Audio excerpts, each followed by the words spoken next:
আসসালামু আলাইকুম সুধী দর্শকবৃন্দ, মাহে রমজানের অনেক অনেক শুভেচ্ছা জানিয়ে শুরু করছি বৈশাখী টেলিভিশনের রমজান মাসের বিশেষ আয়োজন বিআরবি হসপিটালস লিমিটেড নিবেদিত স্বাস্থ্য বিষয়ক অনুষ্ঠান রমজানের স্বাস্থ্য ভাবনা, পাওয়ার্ড বাই বিআরবি কেবলস। আমি অনুষ্ঠান উপস্থাপনায় থাকছি ডক্টর তাসমিয়া আহমেদ হুমা। আমাদের সাথে আজকে অতিথি হিসেবে আছেন বাংলাদেশের একজন সুপরিচিত ডেন্টাল সার্জন, যার সাথে আজকে আমরা কথা বলবো সেই বিষয়ে, যে বিষয়টা থাকতে আমরা তার মর্যাদা বুঝি না। ঠিক ধরেছেন, দাঁত থাকতে আমরা দাঁতের মর্যাদা বুঝি না। সেই জন্য আমরা আজকে নিয়ে এসেছি রমজানের দাঁতের যত্ন এই বিষয়টি, এবং এই বিষয়ে কথা বলতে আছেন আমাদের সাথে আজকে doctor Mamunur Rashid, cosmetic surgeon ও ইমপ্ল্যান্টোলজিস্ট। আমরা চলে যাচ্ছি আলোচনায়। কেমন আছেন? আলহামদুলিল্লাহ, আপনি কেমন আছেন? আলহামদুলিল্লাহ ভালো আছি, কিন্তু দাঁতের সমস্যা আসলে কম বেশি সবারই আছে, আমারও যে নাই তাও না। আমরা আজকে চেষ্টা করবো আপনার কাছ থেকে দাঁতের বিষয়ে কিছু জিনিস জানার জন্য। যেহেতু রমজান মাস, শুরুতে একটু জিজ্ঞেস করি যে রমজান মাসে আসলে আমাদের দীর্ঘ সময় না খেয়ে থাকতে হয়, আমাদের এই জন্য মুখে কিন্তু দুর্গন্ধ তৈরি হয়। এই বিষয়টা আমরা কিভাবে প্রতিহত করতে পারি? ধন্যবাদ আপনাকে। সকল দর্শককে আমি ধন্যবাদ জানাই। তো আমি আপনার প্রশ্নের উত্তরে বলবো, আমি এই প্রশ্নটার উত্তরটাকে দুই ভাগে ভাগ করতে পারি। একটা হলো রমজানে আমরা রোজা রাখা অবস্থায়, এবং রোজা যখন আমরা না থাকি আর কি, ইফতারের পর থেকে সেহরি থাকা অবস্থায়, দুই ভাগে ভাগ করব। তো আমি প্রথমে আসি যে আমরা যখন ইফতার করি এবং সেহরি বা রাতের খাবারটা আমরা খাই, সেই সময়টা আমি কি জিনিস করলে আমার দিনের বেলা যখন আমি রোজা অবস্থায় থাকি তাহলে আমার মুখের দুর্গন্ধ হবে না, কি খাবার খাবো এবং কি করব এবং কি করব না। তো এইভাবে যদি আমি ভাগ করি, তো প্রথম কথা হলো যে আমি যে ইফতার করছি সেই ইফতারে আমি কি ধরনের খাবার খাচ্ছি, কি পানীয় খাচ্ছি। তো আমরা সাধারণত কি করি, ইফতারে আমরা প্রথম শুরু করি আমরা মিষ্টি জাতীয় খাবার দিয়ে। হতে পারে সেটা শরবত, হতে পারে সেটা খেজুর বা যে কোনো ফলের জুস বা যাই কিছু। তার মানে কি আমরা রোজার সময় আমরা সুগার জাতীয় বা মিষ্টি জাতীয় খাবার বেশি খাই, এটা মুখের দুর্গন্ধের অন্যতম একটা কারণ। তো আমরা চেষ্টা করব যে এই খাবারগুলো আমরা যত সম্ভব কম খেতে যাতে পারি। যেমন আমরা বিভিন্ন জাতীয় যে শরবতগুলো আছে, সেই শরবতের মধ্যে আমরা কি করতে পারি, এক হলো যে লেবু যদি আমরা ব্যবহার করি, লেবু শরবত খাই, কিন্তু সেখানে আমাদের খেয়াল রাখতে হবে যাতে আমরা চিনি পরিমাণ কম দিই। একদম চিনি না দিলে হয়তো খেতে ভালো লাগবে না। তো লবণটা থাকতে হবে, কারণ যেহেতু আমরা সারাদিন রোজা রাখছি, শরীরের লবণ দরকার, সেটার জন্য আমরা লবণ দিতে পারি, চিনি যত পরিমাণ কম দিব। সাথে আমরা কি খাই, আমরা খাই জিলাপি, আমরা মিষ্টি জাতীয় অন্যান্য অনেক ধরনের পায়েস, বা কেউ মিষ্টি খায়, রসমালাই খায়। তো এই খাবারগুলো যাতে আমরা কম খাই, কারণ আপনি যত বেশি সুগার খাবেন, যত বেশি মিষ্টি জাতীয় খাবার খাবেন, আপনার মুখের মধ্যে ব্যাকটেরিয়ার সংখ্যা তত বাড়তে থাকবে, জীবাণু তত বাড়বে, ফলশ্রুতিতে আপনার মুখের দুর্গন্ধ হবে। তো এটা হলো এক, আমি ইফতারে আমি চেষ্টা করব যাতে মিষ্টি জাতীয় কম খাই, পানীয় মিষ্টিও কম খাই, সাথে সাথে আমি সবজি বা ফ্রুটস জাতীয় খাবার আমি বেশি খাই, বা ফাইবার জাতীয় খাবার। পরবর্তীতে আমরা কি খাচ্ছি, রাতের খাবার খাই। অনেকে রাতের খাবার ইফতারিতেই খেয়ে ফেলে, অনেকে পরে খায়।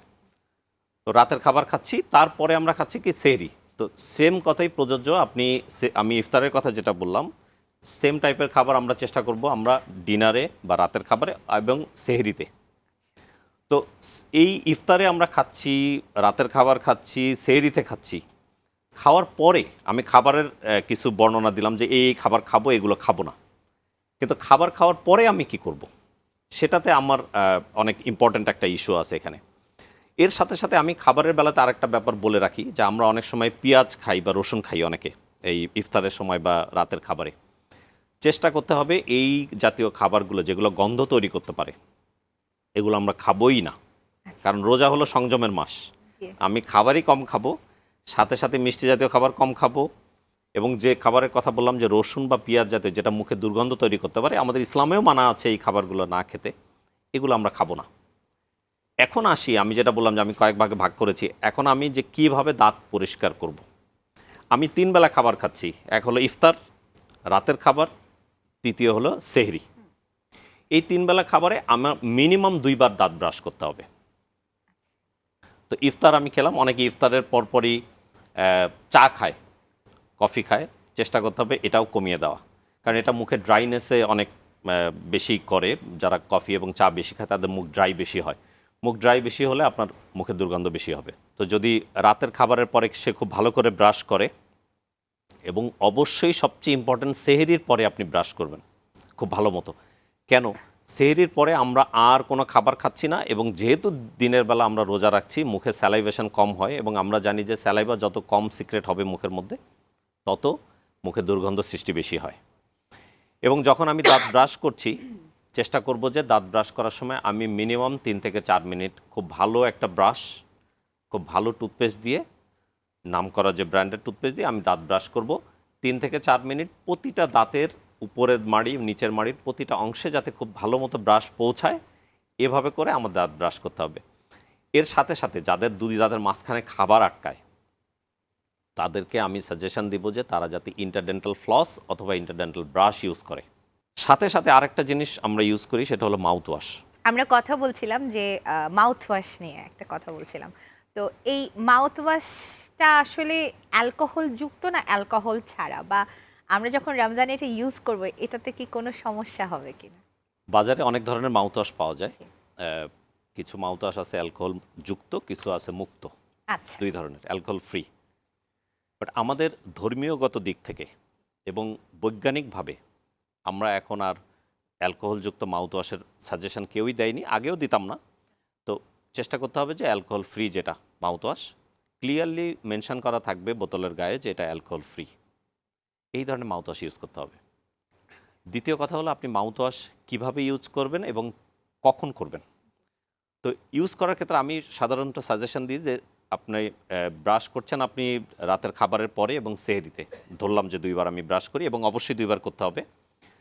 রাতের খাবারের পরে আপনার মাউথ ওয়াশ ইউজ করার সাজেশন আমি দিয়ে থাকি, বিকজ আপনি যদি সেহরিতে করেন, এই মাউথ ওয়াশের কারণে অনেকের মুখে ড্রাইনেস তৈরি হয়। ড্রাইনেসের কারণে তার দিনের বেলা রোজা রাখতে গেলে, যেহেতু আমরা পানি খাচ্ছি না, তো পানি না খাওয়ার কারণে এবং মাউথ ওয়াশের ড্রাইনেসের কারণে তার কষ্টটা একটু বাড়ে, মুখের মধ্যেও দুর্গন্ধ তৈরি হয়, এবং তার মুখের মধ্যে যে একটা ভালো লাগা কাজ করে না রোজা রাখা অবস্থায়। জি। এই জন্য আমরা alcohol free mouth wash use করব, এবং কখন ইউজ করব সেটা হলো রাতের খাবারের পরে। রাতের খাবারের পরে ইউজ করার পরে আমি প্রথমে ব্রাশ করব, ইন্টারডেন্টাল ব্রাশ যদি কেউ ইউজ করে, অথবা ইন্টারডেন্টাল ফ্লস যেটা আমরা দুই দাঁতের মাঝখানে পরিষ্কার করার জন্য ব্যবহার করি, সেটা করার পরে মাউথ ওয়াশ ইউজ করবেন। মাউথ ওয়াশ ইউজ করার নিয়ম হলো বোতলের গায়ে যে ইনস্ট্রাকশন দেওয়া থাকবে সেই অনুযায়ী। আচ্ছা। অনেকে একটা ভুল করে ফেলে, মনে করে যে প্রতিটা মাউথ ওয়াশের সাথে মনে হয় পানি মিক্স করতে হবে। অনেকে মনে করে সমপরিমাণ মাউথ ওয়াশ, সমপরিমাণ পানি দিয়ে তারপরে মুখের মধ্যে রাখবো। কিন্তু যদি বোতলে মেনশন থাকে যে আপনার পানি ইউজ করার দরকার নেই, পানি মানে পানি মিক্স করার কোনো দরকার নেই, তাহলে পানি না মিক্স করাই ভালো। কারণ পানি যদি সেক্ষেত্রে ব্যবহার করেন, তাহলে আপনি কার্যকারিতা অর্ধেক করে ফেলছেন। আচ্ছা। এক। দ্বিতীয়ত কখন, এটা বলে দিলাম কিভাবে করবেন। মাউথ ওয়াশের ইনস্ট্রাকশন অনুযায়ী সাধারণত মুখে মাউথ ওয়াশ নিয়ে 30 সেকেন্ড আমাদের রাখতে হয়। 30 সেকেন্ডে আমি মুখটাকে একটু নাড়াচাড়া করব, একটু যাতে করে মাউথ ওয়াশটা প্রতিটা দাঁতের এবং যে গামের অংশগুলোতে পৌঁছে, এবং এর কার্যকারিতা যাতে আমরা সঠিকভাবে পেতে পারি, এভাবে করে আমরা ব্যবহার করব। এবং মাউথ ওয়াশ ইউজ করার পরে আরেকটা ভুল সবাই করে, সেটা হলো যে আবার পানি দিয়ে গার্গেল করে। তা মাউথ ওয়াশ ইউজ করার পরে যদি আপনি পানি দিয়ে গার্গেল করেন, তাহলে আপনার কার্যকারিতা পুরোটাই মানে শেষ হয়ে গেল, মাউথ ওয়াশের কার্যকারিতা থাকে না। এই জন্য পানি ব্যবহার করা যাবে না, কুলি করা যাবে না। আচ্ছা, অনেকে মেসওয়াক করে, এটা আসলে কতটা হেল্পফুল দাঁত পরিষ্কারের ক্ষেত্রে? মেসওয়াক খুবই ভালো একটা টুল আমাদের দাঁত পরিষ্কারের ক্ষেত্রে, কিন্তু মেসওয়াক আমরা কখন ব্যবহার করব আর টুথব্রাশ আর টুথপেস্ট কখন ব্যবহার করব, জি। এটা নিয়ে একটু কনফিউশন আছে। এটা নিয়ে শরীয়তেরও কিছু বিধান আছে, এটা নিয়ে মানুষের মধ্যে দ্বিমত আছে, আমি সেদিকে যাব না। তবে নর্মালি ভালো মতো দাঁত পরিষ্কার করার জন্য টুথপেস্ট এবং টুথব্রাশ বৈজ্ঞানিকভাবে আসলে অনেক প্রমাণিত। কারণ আচ্ছা। মেসওয়াকের ক্ষেত্রে মেসওয়াক সব জায়গাতে পৌঁছানোটাও অনেক সম্ভব না, কিন্তু তাই বলে মেসওয়াক ইউজ করব না তা না। মেসওয়াক কখন ইউজ করব সেটা আমি আসছি। তো প্রথমে আমি বলে রাখি যে টুথপেস্ট এবং টুথব্রাশ সঠিকভাবে, সঠিক সময়ে, সঠিক উপায়ে ব্যবহার করলে আমাদের দাঁত সবচেয়ে বেশি পরিষ্কার থাকে, এটা বৈজ্ঞানিকভাবে প্রমাণিত। এখন রোজা থাকা অবস্থায় এবং রোজা না থাকা অবস্থায়, আমি প্রথমে বলেছিলাম যে আমি 2 ভাগে ভাগ করব, সেইভাবে আবার আসি। রোজা থাকা অবস্থায়, যেহেতু এটা নিয়ে একটু কন্ট্রোভার্সারি আছে, শরীয়তের কিছু দ্বিমত আছে, বিভিন্ন স্কুল অফ থটের বিভিন্ন রকমের আছে, তো সেদিকে আমি যাচ্ছি না। আমরা চেষ্টা করব টুথপেস্ট আর টুথব্রাশ দিনের বেলা, মানে রোজা থাকা অবস্থায় ব্যবহার না করার জন্য। তো তাহলে আমি সকালবেলা যখন সেহরি খেয়ে ঘুম থেকে উঠি, সকালে সেহরি খেয়ে অনেকে ঘুমিয়ে পড়ে, ম্যাক্সিমামই ঘুমিয়ে পড়ে, ঘুমের থেকে ওঠার পরে একটু মুখের মধ্যে কেমন লাগে না, একটু ড্রাইনেস বাই, আমি আরেক অফিসে যাব, আমি আমার কাজে যাচ্ছি, আমার বিজনেসে যাচ্ছি, লোকজনের সাথে আমার কথা বলতে হবে। তো তাহলে আমি কি করব? এই টাইমটা দিনের বেলা সকালে ঘুম থেকে ওঠার পরে আপনি মেসওয়াক করতে পারেন খুব ভালো মতো, কুলি করতে পারেন, কিন্তু গড়গড়া করা যাবে না। মুখ উপরের দিকে যে গড়গড়া করি সেটাতে গলার পানি যেতে পারে। কুলি করার সময় খুব ভালো মতো খেয়াল রাখতে হবে যাতে গলায় পানি নিয়ে পানি গিয়ে আমার রোজা নষ্ট না হয়। এবং এই সময় আমি মেসওয়াক ইউজ করতে পারি। তারপরে কি, জোহরে রক্ত আসছে, আসরে রক্ত আসছে, মাগরিবের ইফতারের আগে আমি উজু করছি, এই সময়টায় আমার মেসওয়াক ব্যবহার করা যেতে পারে এবং এটা আসলে খুবই ইফেক্টিভ একটা টুল। রমজান মাসে দেখা যায় যে যারা ধূমপান করেন বা পান খান, এই ধরনের মানুষজন কিন্তু ইফতারের পরবর্তীতে যে অনেক ধূমপান করেন, অনেক চা কফি, তারপরে পান খান, এই জিনিসগুলো তো দাঁতে স্টেইন ফেলে, দাঁতের উপর তো অনেক ক্ষতিও করে। তো এই বিষয়টা নিয়ে যদি বলতেন, এনাদের আসলে কি করণীয়, বা এই সমস্ত রোগীদের বলবো আমি, কারণ দাঁতের যত্ন তো নিতে হবে, এই মানুষগুলোর জন্য আসলে দাঁতের যত্ন কিভাবে নেওয়া সম্ভব? ইফতার করার পরপরই অনেকে পান খায় বা অনেকে ধূমপান শুরু করে। আপনি সারাদিন না খেয়ে থাকার ফলে আপনার শরীর হঠাৎ করে যখন এই ধরনের খাবার খায় বা ইফতার করি আমরা, তখন ও অ্যাডজাস্টমেন্ট হতে কিন্তু একটু সময় নেয়, অনেক প্রক্রিয়াগুলো শুরু হয়। এর মধ্যে যদি আমরা দ্রুততার সাথে আমরা ধূমপান শুরু করে দিই বা পান বা জর্দা যেগুলো আমরা খাই, এটাতে কিন্তু আপনার নর্মাল সময় যত ক্ষতি হয় তার থেকে ডবল ক্ষতি হয়। ধূমপান তো করাই যাবে না, ইসলামে মানা আছে। তামাক জাতীয় খাবার খাওয়া যাবে না। অনেকে পান খাচ্ছে, তামাক খাচ্ছে, কিন্তু ধূমপায়ীদের মনে করতেছে খারাপ। সে মনে করছে আমি তো পান খাই কিন্তু আমি ভালো, কিন্তু আসলে দুটেই একই রকমই। তামাক খাচ্ছেন একজন, একজন তামাকের ধোঁয়া খাচ্ছে। তো দুটেই অ্যাভয়েড করতে হবে। সাথে সাথে আমি আসি যে চা এবং কফির কথা বলেছিলেন আপনি। তো চা কফি যারা খায়, আমি বলতে পারবো না যে আপনি একদমই খাবেন না, কারণ মানুষের অভ্যাস থাকে। বাট চেষ্টা করতে হবে যত কম পরিমাণে খাওয়া যায়, এবং চার মধ্যে যে আমরা চিনি বা কফি দিচ্ছি, কফির মধ্যে যে চিনি দিচ্ছি সেই পরিমাণটা যাতে আমরা কমিয়ে আনি। তো সুগার যত কম খাবো সেটা আমাদের শরীরের জন্য অনেক ভালো, চা অথবা কফিতে। অনেকে দেখা যায় যে ব্রেসেস পরে, এখন খাওয়ার সময় তো এখানে অনেক খাদ্যকণা লেগেও থাকতে পারে, বা অনেক সমস্যা দেখা দিতে পারে। তো রমজান মাসে এই মানুষগুলোর জন্য কোনো বিশেষ পরামর্শ আছে নাকি? যারা ব্রেসেস পড়ে আছেন জি। বা যাদের মুখের মধ্যে এই যে অর্থোডন্টিক ট্রিটমেন্ট বলি আমরা, তার এবং ব্র্যাকেটগুলো থাকে, এগুলো নর্মাল খাওয়া দাওয়া করার সময় কিন্তু খাবার ওটাতে আটকে যায়। তো রমজান মাসেও তাই, যখন খাবার খাবে এগুলোতে আটকে যায়। এটা খুব ভালো মতো ক্লিন না করে রাখলে রমজান মাসে যখন দিনের বেলা তার কিন্তু মুখে দুর্গন্ধ হবে, তার গাম ডিজিজ হবে। যারা ব্রেসেস পড়ে তাদেরকে আমরা কিন্তু ডবল ক্লিনিং করতে বলি নর্মাল ডেগুলোতেই। তাতে করে হলো তার যে খাবারের কণাগুলো তার যে তার এবং যে ব্র্যাকেটের ফাঁকে ফাঁকে আটকে থাকে না, এবং তার গাম প্রবলেম হবে না, এবং দাঁতে ফলোড বাই যে ক্যাভিটিগুলো হয় সেটাও হবে না। এই জন্য তার অবশ্যই অন্য লোকদের থেকে, অন্য মানুষদের থেকে তার ডবল ক্লিনিং করতে হবে, তার সময় বেশি দিতে হবে দাঁত পরিষ্কারের ক্ষেত্রে, কারণ খাবার খেলে ওখানে আটকে যায়। তো ব্রাশ করতে হবে, ছোট ছোট ব্রাশ পাওয়া যায়, অর্থোডন্টিস্টরা তারা দিয়ে দেন পেশেন্টদেরকে। ছোট ছোট ব্রাশ আছে যেগুলো ফাঁক দিয়ে তার এবং দাঁতের মাঝখান দিয়ে পরিষ্কার করার জন্য খুব ভালো একটা টুল। এর সাথে সাথে আরেকটা জিনিস বলতে চাই যে আমাদের ট্রিটমেন্ট প্রসিডিওরগুলো কিন্তু একটু চেঞ্জ হয়েছে। আমরা কিন্তু ব্রেসেসের থেকে এখন কিন্তু আমরা ইনভিজিলাইন বা ক্লিয়ার অ্যালাইনারে চলে যাচ্ছি। এটা হলো একটা প্লেটের মতো। এই প্লেটটা আপনি নিজেই খুলতে পারবেন, নিজেই লাগাতে পারবেন। সারাদিনই পড়ে থাকতে হবে, শুধু খাওয়া এবং ব্রাশ করার সময় আমরা খুলতে বলি। তো যখন আপনি খুলে ফেলবেন, আপনার নিজের দাঁত যেমন নর্মাল দাঁত, কোনো কিছু লেগে থাকে না, তেমনই থাকবে। তো এই অ্যালাইনার বা যে ইনভিজিলাইন, এই পেশেন্টদেরকে কিন্তু ব্রেসেসের পেশেন্টের থেকে দাঁত পরিষ্কার রাখতে অনেক সহজ হয়। আমাদেরকে আপনি বলেছেন যে দাঁত ব্রাশ করার জন্য টুথব্রাশ, টুথপেস্ট বেস্ট জি। এখনকার জন্য। তো এটা জিজ্ঞেস করবো যে কোন টুথপেস্টটা এবং কোন টুথব্রাশটা ব্যবহার করা উচিত? আমরা যদি একটু স্পেসিফিক্যালি জানতে চাই, কারণ এত রকমের টুথপেস্ট আর টুথব্রাশ আছে, আমরা আসলে সবাই কনফিউজড হয়ে যাই যে কোনটা ইউজ করাটা ভালো, কারণ অ্যাডভার্টাইজমেন্ট সবগুলোরই খুব ভালো দেখা যায়। তো আমরা আসলে কোন টুথপেস্ট আর কোন টুথব্রাশটা ইউজ করব? টুথপেস্টের প্রথম প্রথম যে জিনিসটা থাকতে হবে সেটা হলো ফ্লোরাইডযুক্ত টুথপেস্ট হতে হবে। হুম। এবং আমাদের বাজারে যেই ধরনের টুথপেস্ট পাওয়া যায়, আপনার ব্র্যান্ডিং খেয়াল করতে হবে। যারা সবচেয়ে ভালো ব্র্যান্ড, যারা তাদের টুথপেস্টগুলো ব্যবহার করা ভালো। আচ্ছা। এই টুথপেস্ট ব্যবহারের ক্ষেত্রে একটা জিনিস পার্সোনাল এক্সপিরিয়েন্স আপনার কিন্তু খুব ইম্পর্টেন্ট। যেমন আপনি একটা টুথপেস্ট ব্যবহার করার পরে আপনার খেয়াল করতে হবে যে আপনি ফলোড বাই পরবর্তী দিনে বা সারা দিন ব্যাপী আপনার মুখ ফ্রেশ থাকছে কিনা। এটা একটা ইম্পর্টেন্ট জিনিস। সেকেন্ডলি হলো টুথপেস্ট ব্যবহার করার পরে আপনার মুখের মধ্যে কোনো রকমের কোনো ইরিটেশন হচ্ছে কিনা। অনেকের কিন্তু গাম ছুলে যায় কোনো টুথপেস্টে। এই ধরনের টুথপেস্ট আপনার চেঞ্জ করতে হবে তাহলে।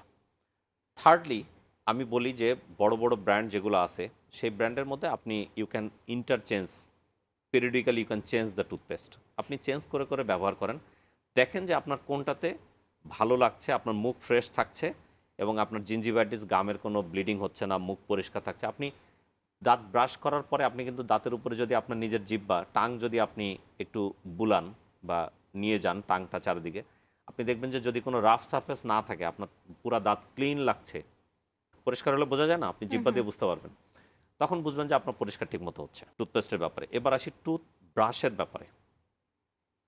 এটাতেও আমি কোনো ব্র্যান্ড বলছি না, বাট টুথব্রাশের কিছু কোয়ালিটি আছে যেটা আমাদের খেয়াল রাখতে হবে। একটা হলো যে গবেষণায় দেখা গেছে টুথব্রাশ কি বাঁকা হতে হবে কিনা, কন্ট্রায়াঙ্গেল, বাঁকা অনেক টুথব্রাশ জি। পাওয়া যায়, কিন্তু গবেষণায় দেখা গেছে না, টুথব্রাশের যে হ্যান্ডেল হুম। সেটা স্ট্রেট হতে হবে, আচ্ছা। স্ট্রেট। সেকেন্ডলি এবার আসি ব্রিসেলগুলো। হ্যাঁ। ব্রিসেল কি শক্ত ব্রিসেল ইউজ করব না মিডিয়াম না সফট, এটা নিয়ে অনেক প্রশ্ন থাকে, এক একজনের এক এক রকম। তবে আমি সাধারণত আমি পার্সোনালি সফট ব্রিসেলে যেতে মানা করি, কারণ সফট ব্রিসেল আসলে অনেক সময় পরিষ্কারই করে না, ও শুধু দাঁতের উপরে ঘষা দিয়েই চলে আসে, বাট ক্লিন করার মতো অত শক্ত ব্রিসেলগুলো থাকে না। এই জন্য হয় হার্ড অথবা মিডিয়াম হার্ড। এখন ব্রিসেলগুলো কেমন হতে হবে? ব্রিসেলও কিন্তু জিগজ্যাগ পাওয়া যায়, জি। এরকম জিগজ্যাগ ব্রিসেল অনেক ব্রাশ পাবলিসিটি করে যে আমাদের ব্রাশ অনেক ইন্টারডেন্টালি যায়। এটা আসলে বৈজ্ঞানিকভাবে প্রমাণিত নয়। বৈজ্ঞানিকভাবে প্রমাণিত যে ব্রিসেলগুলো সোজা থাকবে এবং ব্রিসেলের মাথা রাউন্ডেড থাকবে, আপনার গামে যাতে ইরিটেশন না করে। হুম। একটা টুথব্রাশ অনেকে মনে করে যে অনেক দিন ব্যবহার করা যাবে, কিন্তু টুথব্রাশ আপনি কখন চেঞ্জ করবেন? জি। যখন ব্রিসেলগুলো বাঁকা হয়ে যাবে, বর্ডারের ব্রিসেলগুলো যখন হালকা একটু বাঁকা হবে তখন ডিসকার্ড করতে হবে, একে চেঞ্জ করতে হবে টুথব্রাশ। কেন? বাঁকা ব্রিসেল গামের উপরে অনেক প্রেশার দেয় এবং গাম ল্যাসারেশনে এবং জিঞ্জিভাইটিস করতেও হেল্প করে, এবং বাঁকা হয়ে গেলে কিন্তু ক্লিন ঠিক মতো হয় না, ইন্টারডেন্টালি যায় না। এবং এরপরে আসি আপনি কতক্ষণ ব্রাশ করবেন, কিভাবে করবেন। 3 নম্বর পয়েন্ট, টুথপেস্ট ভালো, টুথব্রাশও ভালো, বাট আমার টেকনিক ভালো না, আমার টাইমিংও ভালো না। 2বার মিনিমাম ব্রাশ করতে হবে প্রতিবেলা, যতবার মানে 2বার ব্রাশ করা, এবং প্রতিবার ব্রাশ করার সময় আপনার মিনিমাম তাড়াহুড়া করা যাবে না। অনেকে দেখা যায় মোবাইল ব্যবহার করছে, ব্রাশ করছে, একই দাঁতের উপরে ঘষছে, অন্য দাঁতগুলোতে টাচই লাগে নাই। 3 থেকে 4 মিনিট ব্রাশ করতে হবে, ভিতরে বাইরে উপরে নিচে খুব ভালো মতো 45 ডিগ্রি অ্যাঙ্গেলে সব দাঁত ব্রাশ করতে হবে। পিছনের দিকে আপনার ব্রাশ নেওয়ার সময় একটু কষ্ট হয়, বাট চেষ্টা করতে হবে যে পিছনের দিকেও যাতে আমি খুব সুন্দর করে ব্রাশ করি। হা করে দাঁতের ভিতরের অংশ, উপরের দাঁত, নিচের দাঁত খুব ভালো মতো ব্রাশ করতে হবে, তাড়াহুড়া করা যাবে না, এবং ব্রাশ করার পরে আপনি খুব ভালো মতো কুলি করবেন। আচ্ছা, ধন্যবাদ। অনেক কিছু জিজ্ঞেস করেছি। এত কিছু জিজ্ঞেস করতে, করতে সময় একেবারে শেষে চলে এসেছি। তো একেবারে শেষে আমি একটা ছোট্ট প্রশ্ন করতে চাই যে, আপনার যদি এই রমজান মাসে দাঁতের যত্নের ব্যাপারে আমাদের দর্শকদের জন্য কোনো উপদেশ থাকে, আমরা সেটা জেনে অনুষ্ঠানটি শেষ করব। জি, আমি যেটা বলেছি সেটাকে আমি একটু সামারাইজ করি। জি। প্রথম কথা হলো যে আমরা খাবারের ব্যাপারে খুব সতর্ক থাকবো যে আমি কি খাচ্ছি। মিষ্টি জাতীয় খাবার কম খাবো। দ্বিতীয়ত, আমি অবশ্যই রমজান মাসে 2বার ব্রাশ করব। সেটা হতে পারে আপনার ইফতারে, ডিনারে অথবা মাস্ট সেহরিতে। ইফতার অথবা ডিনারে একবার, সেহরিতে মাস্ট একবার। সময় নিয়ে ব্রাশ করতে হবে 3 থেকে 4বার, এবং এর মাঝখানে আপনি যতবারই খাবেন ততবার খুব ভালো মতো কুলি করা। এই কুলিটা কিন্তু খুব জরুরি। এই আমরা মুখের মধ্যে পানি নিয়ে অনেক সময় কোনো নাড়াচাড়া না করেই ফেলে দিই, কিন্তু চেষ্টা করতে হবে মুখের মধ্যে পানি নিয়ে আপনি খুব ভালো মতো কুলি করবেন, যাতে পেটের মধ্যে পানি না যায়, কিন্তু পরিষ্কার হয় মুখের মধ্যে পানিটা যাতে প্রতিটা সারফেসে, দাঁতের সারফেসে, গামে পৌঁছায় এমনভাবে কুলি করতে হবে। এবং খাবার খাওয়ার ক্ষেত্রে আমার চেষ্টা করতে হবে যে আমি মিষ্টি জাতীয় খাবার কম খাবো, ফাইবার জাতীয়, ফ্রুটস জাতীয় খাবার বেশি খাবো। আরেকটা কথা আমি বলে দিই, আমি খাবারের ক্ষেত্রে হয়তো বলিনি, রাতের খাবারে অথবা সেহরিতে অবশ্যই দুধ বা দই জাতীয় খাবার খেতে হবে। দই অথবা দুধ খেলে যেমন আমরা ক্যালসিয়াম পাচ্ছি, আমাদের দাঁতের জন্য ভালো, হাড্ডির জন্য ভালো। সাথে সাথে দিনের বেলা পানির পিপাসা কম লাগবে। আচ্ছা, ধন্যবাদ। আজকে আসলে অনেক সুন্দর সুন্দর কথা শুনেছি। এগুলো আশা করছি দর্শকদেরও কাজে লাগবে, আমাদেরও কাজে লাগবে। আমাদের সাথে থাকার জন্য অনেক ধন্যবাদ। এত সুন্দর একটা আলোচনা উপহার দেওয়ার জন্য অনেক ধন্যবাদ। ধন্যবাদ আপনাকে। শুধু দর্শকবৃন্দ, আমাদের অনুষ্ঠান আশা করছি আজকে অনেক ভালো লেগেছে। এমনি তো ভালো লাগেই, আমরা জানি। তো আজকে আর কথা বাড়াবো না। বিআরবি হসপিটালস লিমিটেড নিবেদিত স্বাস্থ্য বিষয়ক আয়োজন রমজানের স্বাস্থ্য ভাবনা পাওয়ার্ড বাই বিআরবি কেবলস থেকে আজকে আমি বিদায় নিয়ে নিচ্ছি। আগামী অনুষ্ঠান দেখার আমন্ত্রণ রইল। ভালো থাকুন, সুস্থ থাকুন। আল্লাহ হাফেজ।